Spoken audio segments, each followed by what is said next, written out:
So we've talked about some of the renovation projects that will provide the most bang for their buck. So tell us about a few that won't be good for return on investment, where people are like, oh, I really want to do this, but it's actually not going to make any difference for the resale value. Great question. Again, it's hard to kind of put that into context here. So I guess the first and foremost is doing something that would not fit either the home, would not fit the community.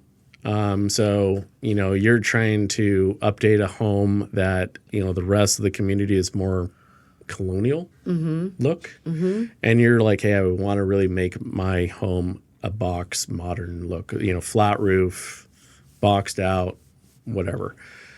Changing that whole prospect of it in my eyes tends to not only bring, I don't want to say brings their full resale down. It's not like you're going to, your house is worth say 800,000 and then it's going to bring it down to 600,000 just by doing that. But at the same time, it goes back into really supply and demand. Like it's who is going to want to buy a home and the availability of that said home. So if someone comes in and they're like, hey, there's two homes available. There's this home that gives you option A, and then there's option B, which is that flat home, that square box home.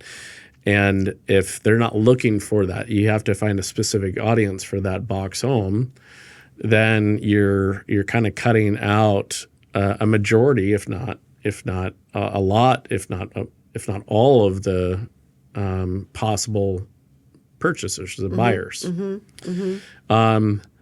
That right off the bat, and that in general, whether it's to go into a room where you're like, hey, I want to do the kitchen in this style, but then the rest of the home is a way different style, and you don't plan on doing anything different to the rest of the home. That would also be a suggestion that I'd be like, hey, this might not work. Okay.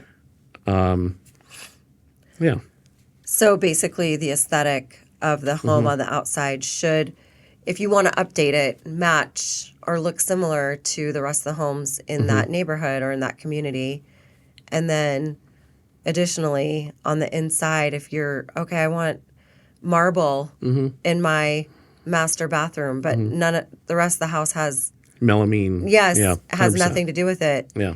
Kind of like, why are we spending this money on this? Yeah, and I think I want to kind of add to this too is that I talk about free will and the opportunity for people to have all of different choices and whatever. But the other part of it kind of, and I don't think this really kind of creates a ceiling to stop people from doing it, but you have to think about the fact that what is a majority if you're thinking about resale and you're thinking about equity in the home, and at some point you plan on selling this home, you have to think about that a lot of people in this society have very similar views. So if you are thinking outside the box and you're like, hey, I want to do this. I want to make this custom. I want to make this my own thing, and you have a style that not everyone's going to like, right?